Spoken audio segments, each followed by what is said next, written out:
گریه کردم زیر بارون تا تو اشکامو نبینی، تویی که برای قلبم اولین و آخرینی. تا نفهمی که چه رنجی میکشه این دل خسته، تا نفهمی که دل من خیلی وقته که شکسته، تا نفهمی عاشق تو داره کم کمک میمیره، تا ندونی باغ قلبم یه کویر خشک و پیره، تا ندونی باغ قلبم یه کویر خشک و پیره. پر از تنهاییم ای کاش بودی که داره زندگیم از دست میره.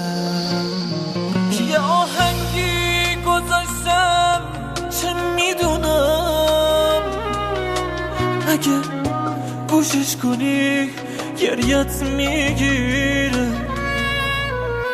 صدام از گریه دیشب گرفته، چه بارونی چه احساسی چه حالی، عشقم باز مهمونی گرفتم.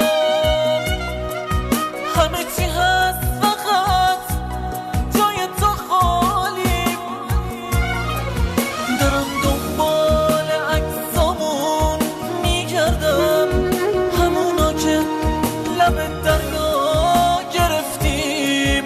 اگه ما سهم هم دیگه نبودیم، چرا توی دل هم جا گرفتیم؟ چه معصومانه افتادی تو این عکس، چه لبخند نجیبی رو لباته. تو میخندی یا من گریم گرفته، چقدر این خونه تشنه صداته.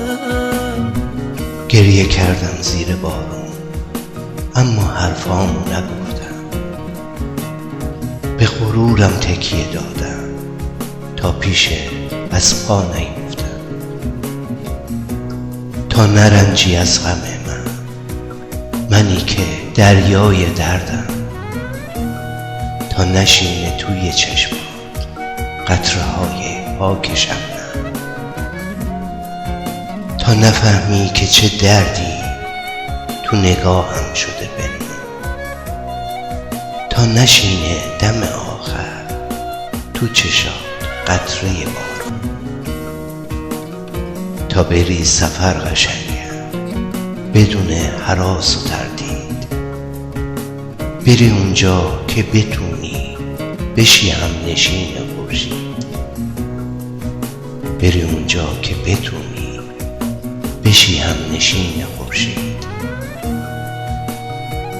گریه کردم زیر بارون تا تو دردمو ندونی، نکنه دلت بسوزه واسه این پیشم بمونی، واسه این پیشم بمونی. تو یادت رفته وقتی گریه دارم، برای عشقای من شونه باشی.